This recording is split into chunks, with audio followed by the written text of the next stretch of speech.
أعوذ بالله من الشيطان الرجيم. بسم الله الرحمن الرحيم. قد أفلح المؤمنون الذين هم في صلاتهم خاشعون والذين هم عن اللغو معرضون والذين هم للزكاة فاعلون والذين هم لفروجهم حافظون إلا على أزواجهم أو ما ملكت أيمانهم فإنهم غير ملومين. فمن ابتغى وراء ذلك فأولئك هم العادون والذين هم لأماناتهم وعهدهم راعون والذين هم على صلواتهم يحافظون أولئك هم الوارثون الذين يرثون الفردوس هم فيها خالدون. ولقد خلقنا الإنسان من سلالة من طين ثم جعلناه نطفة في قرار مكين ثم خلقنا النطفة علقة فخلقنا العلقة مضغة فخلقنا المضغة عظاما فكسونا العظام لحما ثم أنشأناه خلقا آخر فتبارك الله أحسن الخالقين. ثم إنكم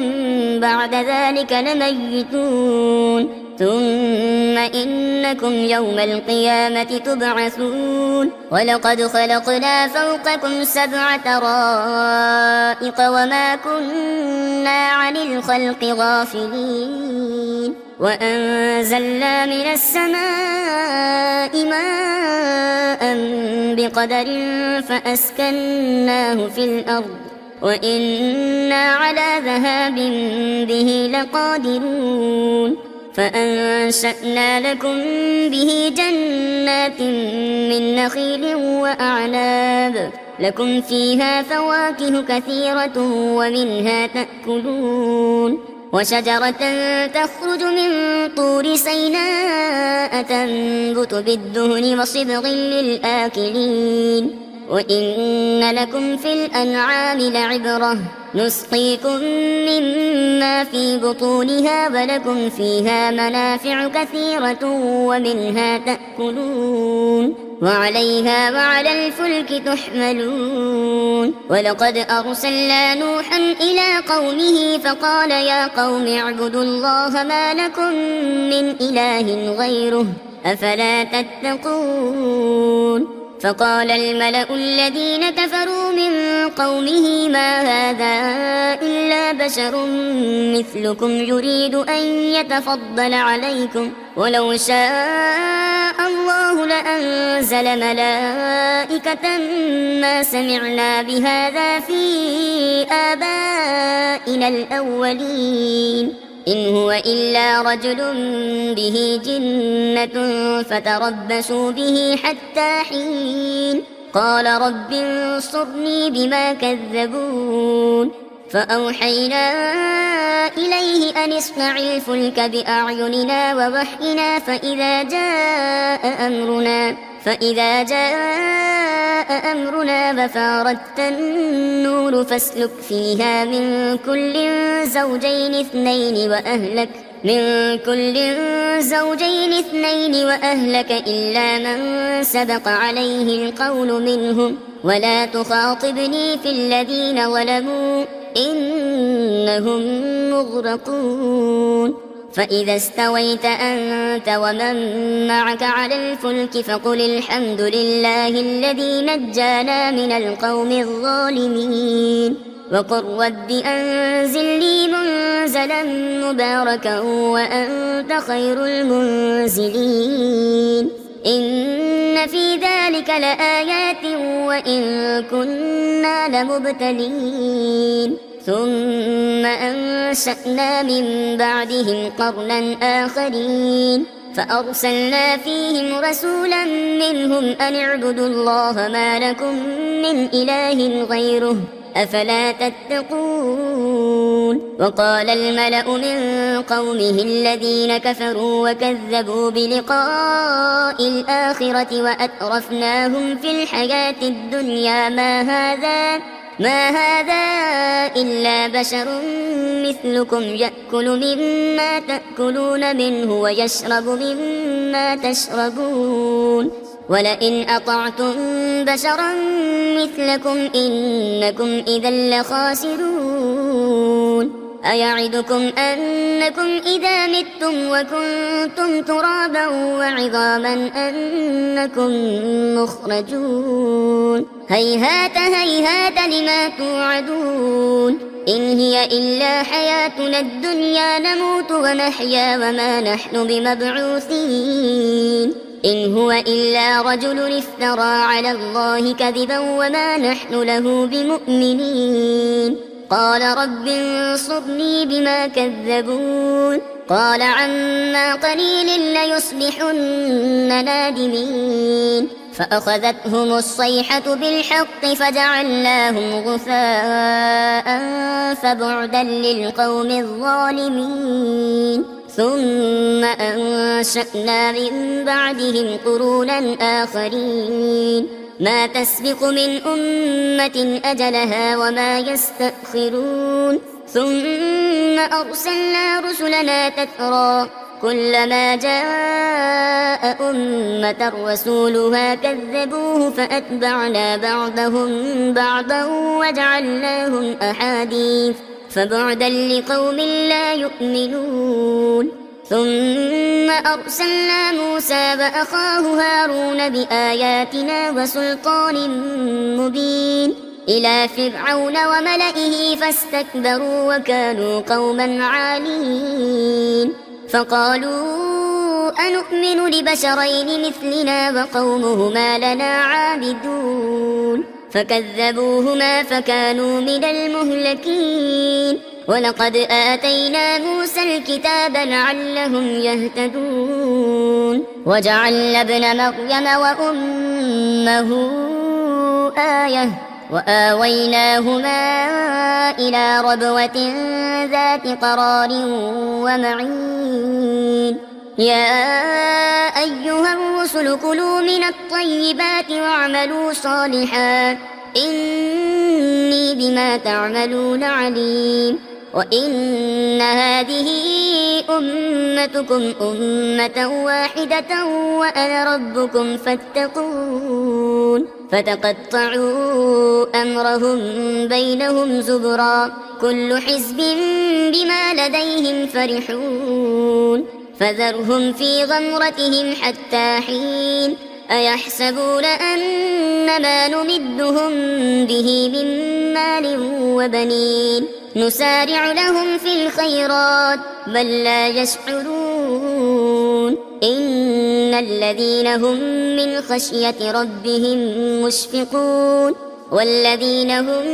بآيات ربهم يؤمنون والذين هم بربهم لا يشركون والذين يؤتون ما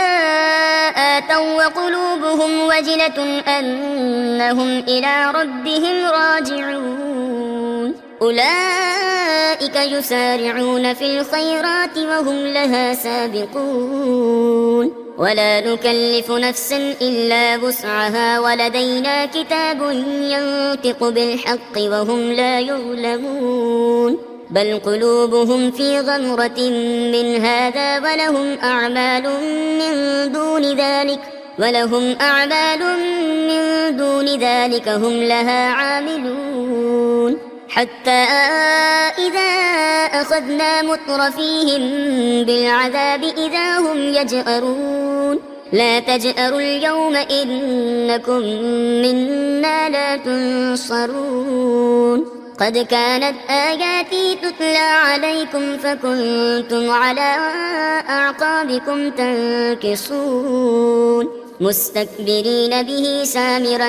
تهجرون أفلم يدبروا القول أم جاءهم ما لم يأت آباءهم الأولين أم لم يعرفوا رسولهم فهم له منكرون أم يقولون به جنة بل جاءهم بالحق وأكثرهم للحق كارهون ولو اتبع الحق أهواءهم لفسدت السماوات والأرض ومن فيهن بل أتيناهم بذكرهم فهم عن ذكرهم معرضون أم تسألهم خرجا فخراج ربك خير وهو خير الرازقين وإنك لتدعوهم إلى صراط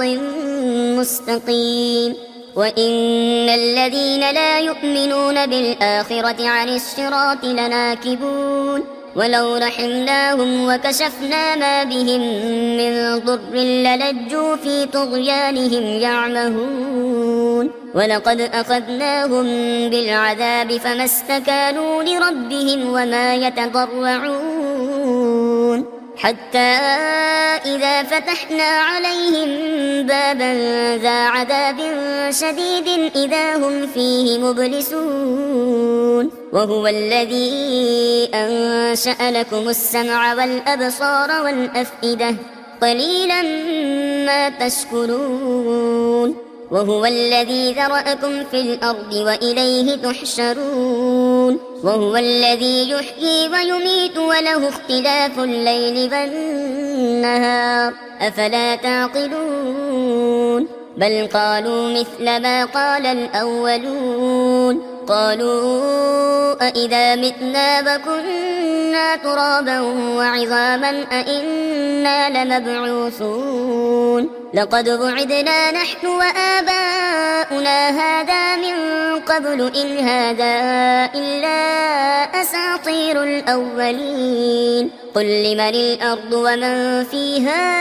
إن كنتم تعلمون سيقولون لله قل أفلا تذكرون قل من رب السماوات السبع ورب العرش العظيم سيقولون لله قل أفلا تتقون قل من بيده ملكوت كل شيء وهو يجير ولا يجار عليه إن كنتم تعلمون سيقولون لله قل فأنى تسحرون بل أتيناهم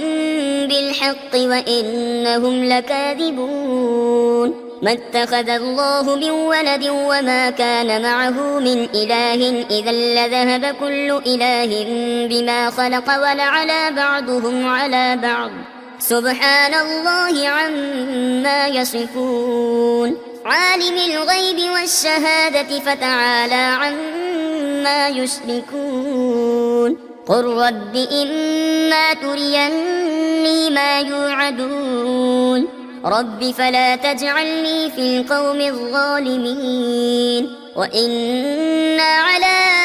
أن نريك ما نعدهم لقادرون ادفع بالتي هي أحسن السيئة نحن أعلم بما يصفون وقل رب أعوذ بك من همزات الشياطين وأعوذ بك رب أن يحضرون حتى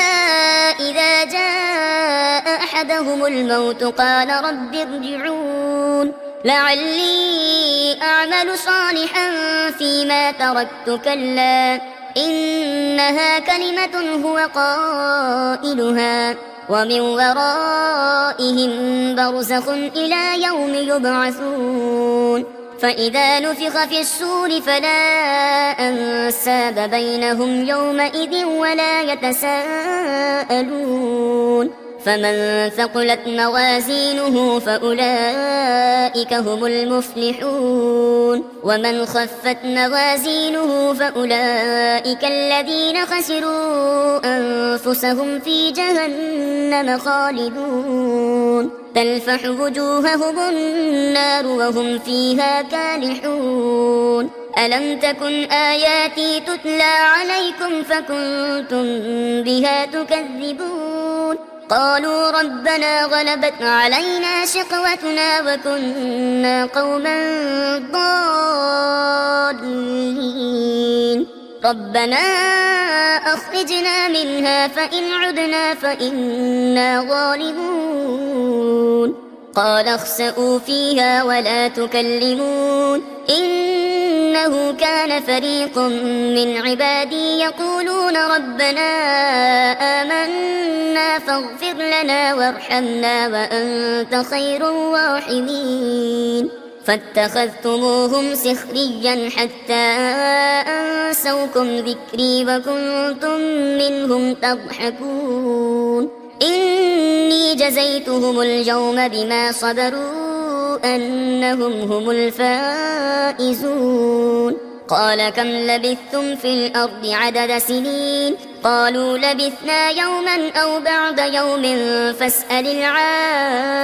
العادين قال إن لبثتم إلا قليلا لو أنكم كنتم تعلمون أفحسبتم أنما خلقناكم عبثا وأنكم إلينا لا ترجعون فتعالى الله الملك الحق لا إله إلا هو رب العرش الكريم ومن يدع مع الله إلها آخر لا برهان له به فإنما حسابه عند ربه إنه لا يفلح الكافرون وقل رب اغفر وارحم وأنت خير الراحمين بسم الله الرحمن الرحيم سورة أنزلناها وفرضناها وأنزلنا فيها آيات بينات لعلكم تذكرون الزانية والزاني فاجلدوا كل واحد منهما 100 جلدة ولا تأخذكم بهما رأفة في دين الله إن كنتم تؤمنون بالله واليوم الآخر وليشهد عذابهما طائفة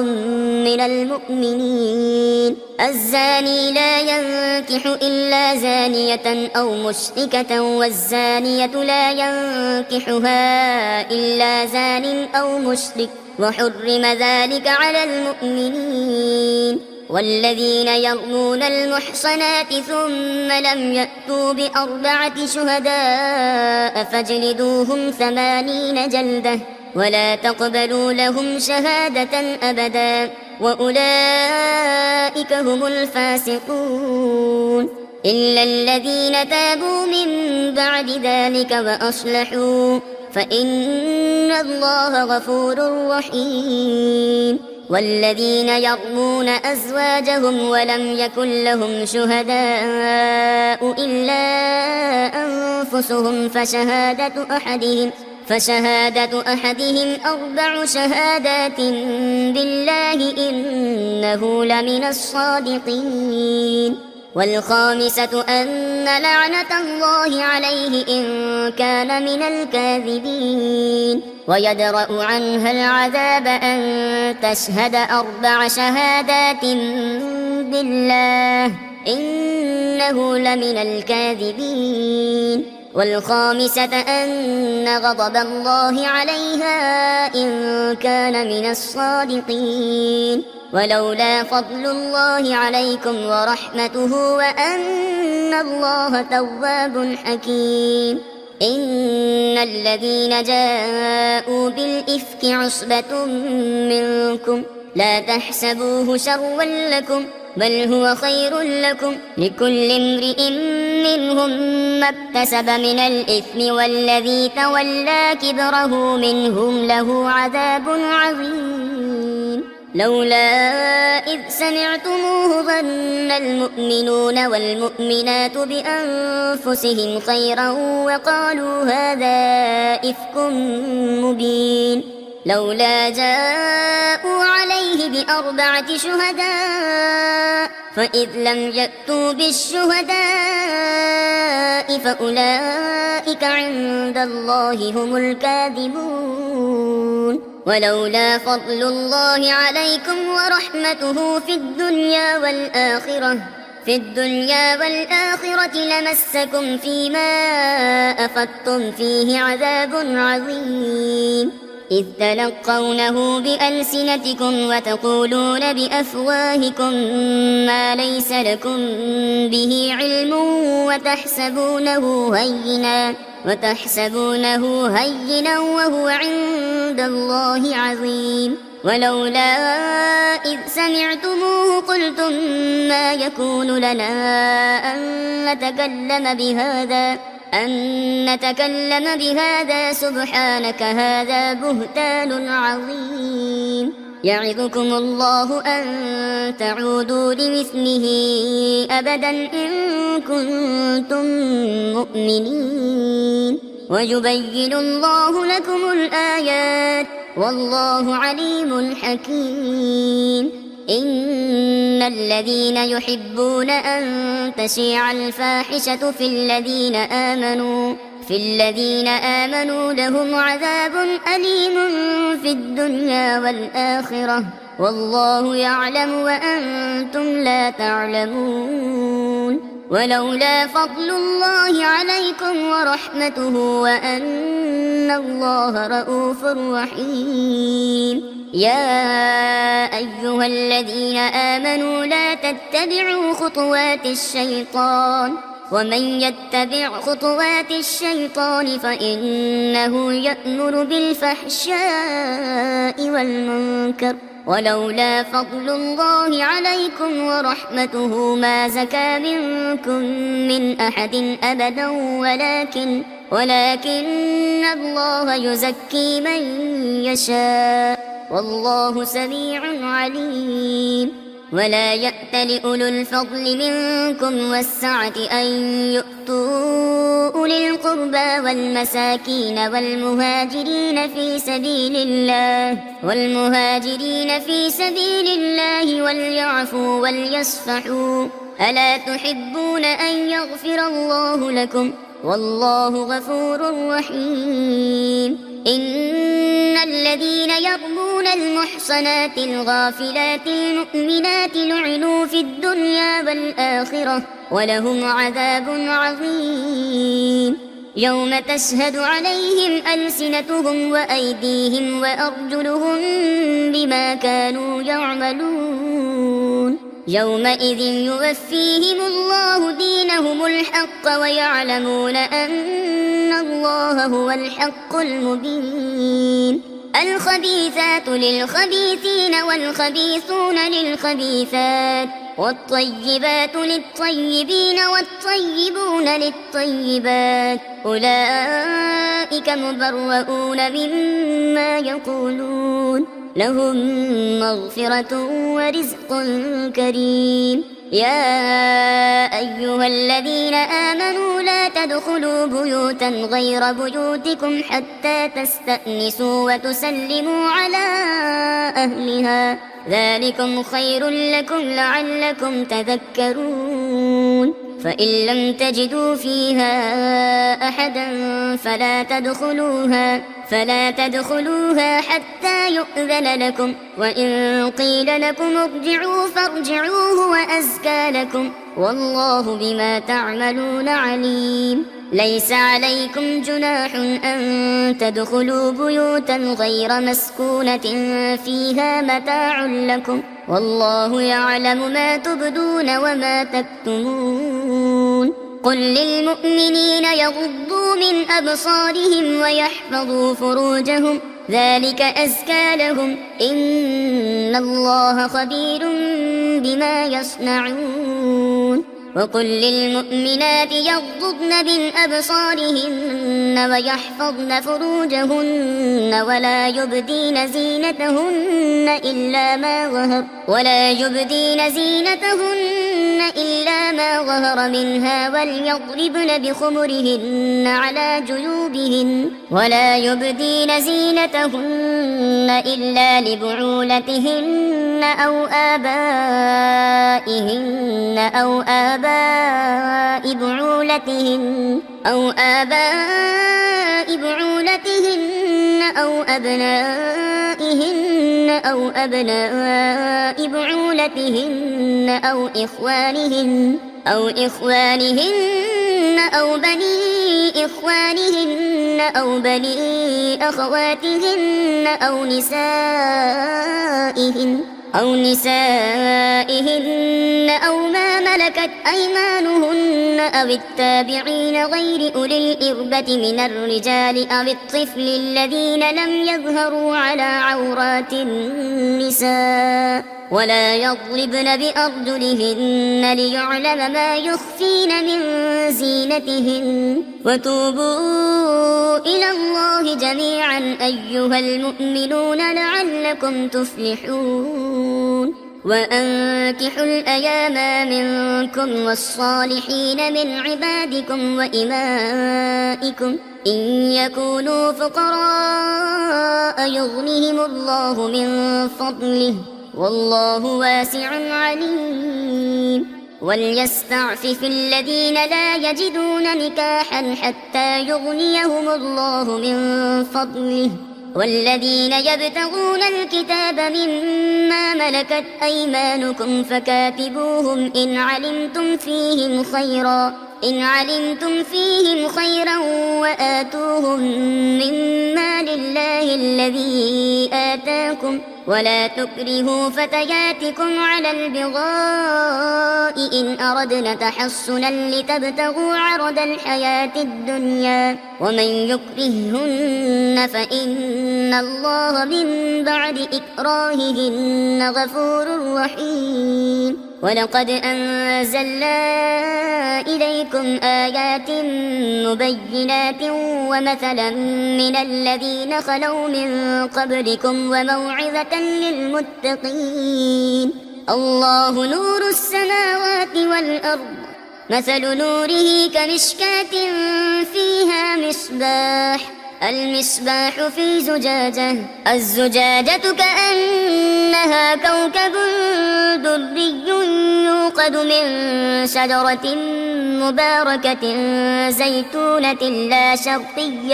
لا شرقية ولا غربية يكاد زيتها يضيء ولو لم تمسسه نار نور على نور يهدي الله لنوره من يشاء ويضرب الله الأمثال للناس والله بكل شيء عليم في بيوت أذن الله أن ترفع ويذكر فيها اسمه يسبح له فيها بالغدو والآصال رجال لا تلهيهم تجارة ولا بيع عن ذكر الله وإقام الصلاة وإيتاء الزكاة يخافون يوما تتقلب فيه القلوب والأبصار ليجزيهم الله أحسن ما عملوا ويزيدهم من فضله والله يرزق من يشاء بغير حساب والذين كفروا أعمالهم كسراب بقيعة يحسبه الظمآن ماء حتى إذا جاءه لم يجده شيئا ووجد الله عنده فوفاه حسابه والله سريع الحساب أو كظلمات في بحر لجي يغشاه موج من فوقه سحاب ظلمات بعضها فوق بعض إذا أخرج يده لم يكد يراها ومن لم يجعل الله له نورا فما له من نور ألم تر أن الله يسبح له من في السماوات والأرض والطير صافات كل قد علم صلاته وتسبيحه والله عليم بما يفعلون ولله ملك السماوات والأرض وإلى الله المصير ألم تر أن الله يزجي سحابا ثم يؤلف بينه ثم يجعله ركاما فترى الودق يخرج من خلاله وينزل من السماء السماء من جبال فيها من برد فيصيب به من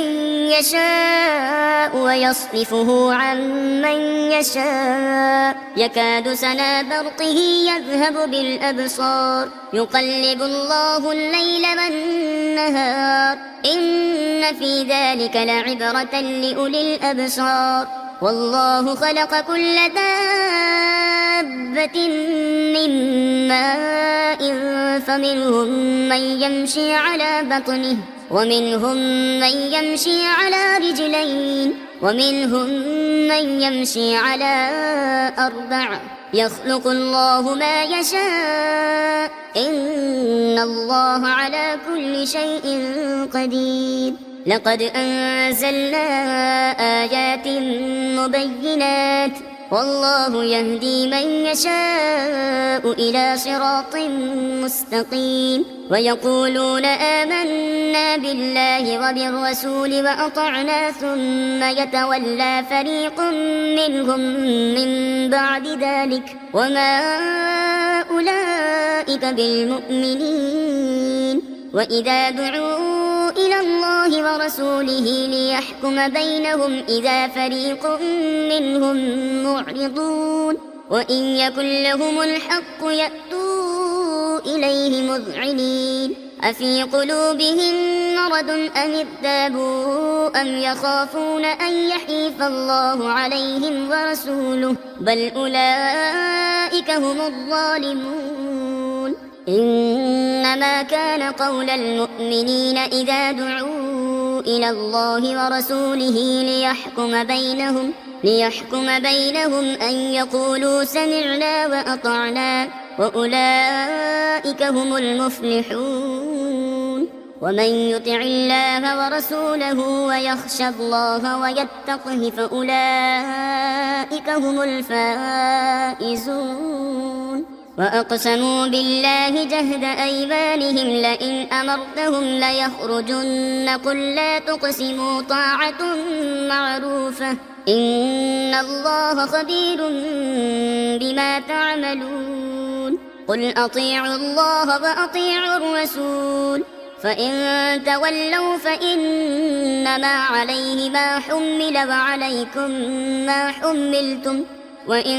تطيعوه تهتدوا وما على الرسول إلا البلاغ المبين وعد الله الذين آمنوا منكم وعملوا الصالحات ليستخلفنهم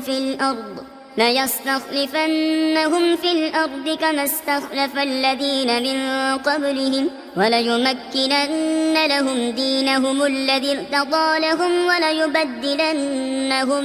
من بعد خوفهم أمنا يعبدونني لا يشركون بي شيئا ومن كفر بعد ذلك فأولئك هم الفاسقون وأقيموا الصلاة وآتوا الزكاة وأطيعوا الرسول لعلكم ترحمون لا تحسبن الذين كفروا معجزين في الأرض ومأواهم النار ولبئس المصير يا أيها الذين آمنوا ليستأذنكم الذين ملكت أيمانكم والذين لم يبلغوا الحلم منكم 3 مرات من قبل صلاة الفجر وحين تضعون ثيابكم من الظهيرة ومن بعد صلاة العشاء 3 عورات لكم ليس عليكم ولا عليهم جناح بعدهم طوافون عليكم بعضكم على بعض كذلك يبين الله لكم الآيات والله عليم حكيم وإذا بلغ الأطفال منكم الحلم فليستأذنوا كما استأذن الذين من قبلهم كذلك يبين الله لكم آياته والله عليم حكيم والقواعد من النساء اللاتي لا يرجون نكاحا فليس عليهن جناح أن يضعن ثيابهن غير متبرجات بزينة وأن يستعففن خير لهن والله سميع عليم. ليس على الأعمى حرج ولا على الأعرج حرج ولا على المريض حرج ولا على أنفسكم أن تأكلوا من بيوتكم أو بيوت آبائكم أو بيوت أمهاتكم أو بيوت إخوانكم أو بيوت أخواتكم أو بيوت أعمامكم أو بيوت عماتكم أو بيوت أخوالكم أو بيوت خالاتكم أو ما ملكتم مفاتحه أو صديقكم. ليس عليكم جناح أن تأكلوا جميعا أو أشتاتا. فإذا دخلتم بيوتا فسلموا على أنفسكم تحية من عند الله مباركة طيبة كذلك يبين الله لكم الآيات لعلكم تعقلون. إنما المؤمنون الذين آمنوا بالله ورسوله وإذا كانوا معه على أمر جامع لم يذهبوا حتى يستأذنوه. إن الذين يستأذنونك أولئك الذين يؤمنون بالله ورسوله فإذا استأذنوك لبعض شأنهم فأذن لمن شئت منهم واستغفر لهم الله إن الله غفور رحيم. لا تجعلوا دعاء الرسول بينكم كدعاء بعضكم بعضا قد يعلم الله الذين يتسللون منكم لواذا فليحذر الذين يخالفون عن أمره أن تصيبهم فتنة أو يصيبهم عذاب أليم. ألا إن لله ما في السماوات والأرض قد يعلم ما أنتم عليه ويوم يرجعون إليه فينبئهم بما عملوا والله بكل شيء عليم. بسم الله الرحمن الرحيم. تبارك الذي نزل الفرقان على عبده ليكون للعالمين نذيرا. الذي له ملك السماوات والأرض ولم يتخذ ولدا ولم يكن له شريك في الملك وخلق كل شيء فقدره تقديرا. واتخذوا من دونه آلهة لا يخلقون شيئا وهم يخلقون ولا يملكون لأنفسهم ضرا ولا نفعا ولا يملكون موتا ولا حياة ولا نشورا. وقال الذين كفروا إن هذا إلا إفك افتراه وأعانه عليه قوم آخرون فقد جاءوا ظلما وزورا. وقالوا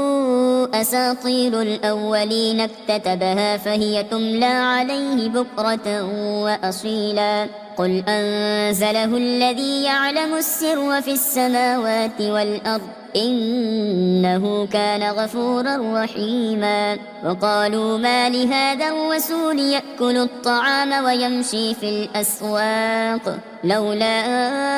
أنزل إليه ملك فيكون معه نذيرا أو يلقى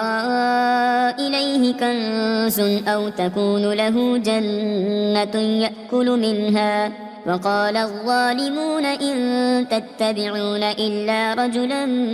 مسحورا. انظر كيف ضربوا لك الأمثال فضلوا فلا يستطيعون سبيلا. تبارك الذي إن شاء جعل لك خيرا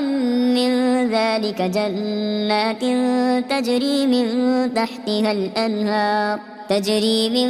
تحتها الأنهار ويجعل لك قصورا بل كذبوا بالساعة وأعتدنا لمن كذب بالساعة سعيرا إذا رأتهم من مكان بعيد سمعوا لها تغيظا وزفيرا وإذا ألقوا منها مكانا ضيقا مقرنين دعوا هنالك ثبورا لا تدعوا اليوم ثبورا واحدا وادعوا ثبورا كثيرا قل أذلك خير أم جنة الخلد التي وعد المتقون كانت لهم جزاء ومصيرا لهم فيها ما يشاءون خالدين كان على ربك وعدا مسئولا ويوم يحشرهم وما يعبدون من دون الله فيقول أأنتم أضللتم عبادي هؤلاء أم هم ضلوا السبيل قالوا سبحانك ما كان ينبغي لنا أن نتخذ من دونك من أولياء ولكن متعتهم وآباءهم حتى نسوا الذكر وكانوا قوما بورا فقد كذبوكم بما تقولون فما تستطيعون صرفا ولا نصرا ومن يظلم منكم نذقه عذابا كبيرا وما أرسلنا قبلك من المرسلين إلا إنهم ليأكلون الطعام ويمشون في الأسواق وجعلنا بعضكم لبعض فتنة أتصبرون وكان ربك بصيرا صدق الله العظيم.